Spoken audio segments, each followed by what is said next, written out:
What's up, everybody? Your boy Pat back again with another edition of Second Take, where I talk tech and I speak sports. Today's topic of the day is the Galaxy S21 Ultra 5G review. Now, before we get into it, make sure you like and subscribe and hit the bell as it helps out the channel. This is a Heat Rocks production.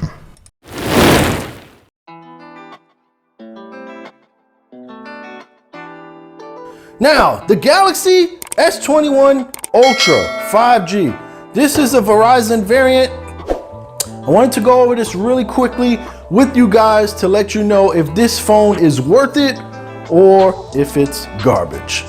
So, let's look at this. I'm gonna pop this out of the actual case that I have on here because I wanna show you the actual phone in all its glory and what it looks like. Let's look at build quality first. So I will tell you, when I first got this phone, it was heavy to me, and it is heavier than a lot of phones on the market, but I think it's because of that huge camera that they put. The bump is there, it is real. It doesn't lie flat, which I don't really like.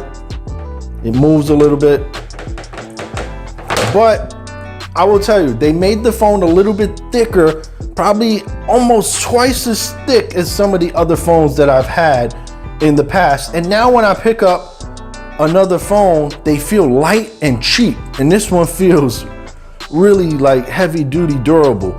So it is kind of a little bit of a waiting period where you're gonna have to get used to the weight, but I am definitely used to this weight at this point, and every other phone that I pick up feels cheap. But let's look at build quality real quick. So the materials they use, they didn't go with, you know, all glass back and all shiny. So this phone does not pick up fingerprints at all. I can touch this as many times as I want. It will not pick up fingerprints. I really like that, I will tell you. But some people do prefer the glass back. I do like the glass back's look, but I don't like that it picks up all those fingerprints. Now you could put a case on it and be good, and that is true. But when you look at this phone, it says premium. It screams premium to you. On the right side, you got a power button. You got a up and down rocker. On the top, you got some mics. On the left side, it's all clean. On the bottom, you got a few mics. You got your SIM card tray. You got a micro USB Type-C port, and you got your speaker grill. On the front, they didn't go completely flat on the S21 Ultra with the screen. The screen is still a little bit curved on the side. I prefer the screen being curved. I really like it. I don't like those sharp edges. So that kind of was one of the reasons I went with this phone, to be honest with you, over the S21 and the S21 Plus. So talking about that screen, Samsung has been in the screen business for quite some time. Samsung is making the best screens in the smartphone industry. And it's been proven because you have companies like Apple and LG and such that want Samsung screens or have tried to mimic Samsung screens. So what are we looking at on this phone? We're looking at a 6.8-inch Corning Gorilla Glass screen. It is HDR10 plus capable, and it is super bright. It is 1500 nits. That's even brighter than a lot of people's TVs, PCs, and laptops, and of course other people's phones. This is the brightest screen, I believe, on a smartphone, at least mainstream, that I know of. It has that always on display, so you're gonna see the always on display. There you go, picture of me, picture of my girl, 8:45, got the time. And then this thing down here at the bottom is the fingerprint sensor. So they made this bigger. I didn't particularly have any issues with it being small, to be honest with you. It used to always work for me, but this one just seems to work faster. I'll do that again really quick so you can see it. This one just seems to work like instant for me. Now this is an ultrasonic under the screen fingerprint scanner. So there's no buttons. It is essentially underneath the screen, and it works flawlessly as far as I'm concerned. I've never had an issue with this at all. It also has 120 refresh rate. It is a Super AMOLED, we already explained that. The refresh rate is variable. It can drop as low as 10 and go up to as high as 120, which is really good because when you're actually scrolling on this thing, It's super smooth. I will say there is zero lag on this phone. I've never had this phone lag out ever. So Samsung's done a really nice job. A lot of that has to do with the screen. A lot of that has to do with how they deal with their skins. So now let's get into the battery. This thing has a 5,000 milliamp battery, which for a flagship Samsung is the most that it's ever had on a phone in what I can remember. I don't believe any phone. I think the most they've had is like 4,800 milliamps. So 5,000. You gotta understand, they had the issues with the Note. They went with a third-party company, the batteries, the fire. So it took them a while to get to this big battery size. There have been other batteries that actually have been on phones that have been big or bigger. Motorola had one back in the day. I believe it was called the Turbo, that had a 5,000 milliamp battery. Now, size doesn't always matter on batteries, but as far as I've posted a couple pictures on my social media, this battery is a beast. And I will tell you that I have gotten over 20 hours on this phone consistently, and I've been having screen on time in the 4 to 5 to 6 range. So it does the job. You can be on this phone all day, on social media, playing videos, checking emails, texting people, on the browsers, on the internet. You will have no problems getting through a full day with this phone. Just for reference, my battery is at 17%. Let's check it really quick because I didn't charge last night. I think I charged a little bit during the day in the middle, but we'll check really quick. Here's my battery usage. So you can see I charged yesterday for a bit, but I'm over a day right now. So if you look at last 7 days, that's my battery usage. So you're talking screen on time, 5 hours, 3 hours, 4 hours, 5 hours. And you know, there's some days where I'm charging the phone and some days where I'm not. This was a day where I didn't charge the phone at all. And that was like 16 hours, I think, of screen on time. And it was like 23% left at the day. And I had 4 hours and 15 minutes of screen on time. So battery, phenomenal. This phone actually comes in a bunch of different colors. There's certain ones you can get from carriers and then certain ones that are specific to Samsung. It comes in Phantom Black, Phantom Silver, Titanium, Phantom Navy, and Phantom Brown. This one is the black. This is the first time I had a black phone in quite some time. I usually go black, white, black, white, black, white. But the last couple of phones been, you know, kind of, the Note 7 threw me off. So I had a black Note 4. Then I had a silver Note 7 because I couldn't find it. Then I was forced to get a S7, which was gold because that was the only color they had. Then I got the Galaxy S10 Plus, which was white. So it was time to go back to black. And there we go.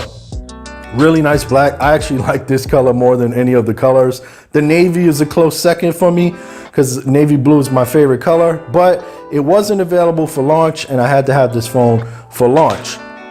So that's the colors. Let's talk about the cameras, because I know a lot of you guys are only here for the camera review. You don't care about the phone. You think everything's great. Screens are good enough. Processors are good enough. Memory's good enough. You just care about the camera. Now, for anyone who's following in the smartphone game knows that Google Pixel has been the king of cameras for a little bit, since they basically came into the game. And their cameras have been second to none. iPhone, Galaxies have been close, but Pixel is killing the game. I will tell you, this camera here finally beats the Google Pixel. Finally beats the Google Pixel. A lot of different times you look at photos from the Pixel, they just look sharper, they look brighter. Their night vision, their night modes are so much better. This camera here, you got 4 cameras on the back there. 4 different cameras. You got 108 megapixel. You got a 10 megapixel periscope. you got a 10 megapixel telephoto, and you got a 12 megapixel ultra wide. Whoever follows me on social media has seen some of the photos I've taken with that 100x zoom. It is phenomenal. I could be blocks and blocks away from something and zoom right in on something, and you can make out what it is. It doesn't have the most detail, but it has enough detail for you to make out what's actually in that shot.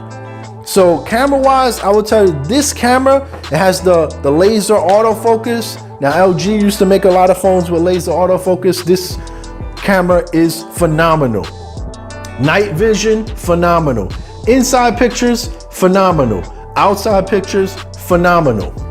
It also can shoot on the back camera up to 8K and 24 frames per second. It obviously shoots 4K at 60 and 120. The camera is phenomenal in this phone.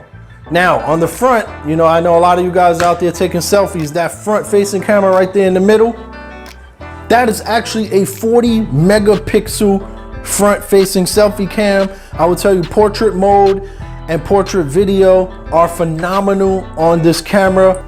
Now, when it comes to storage on this phone actually starts at a base of 128 gigabytes storage, goes all the way up to 512 gigabytes of storage, which essentially is half a terabyte.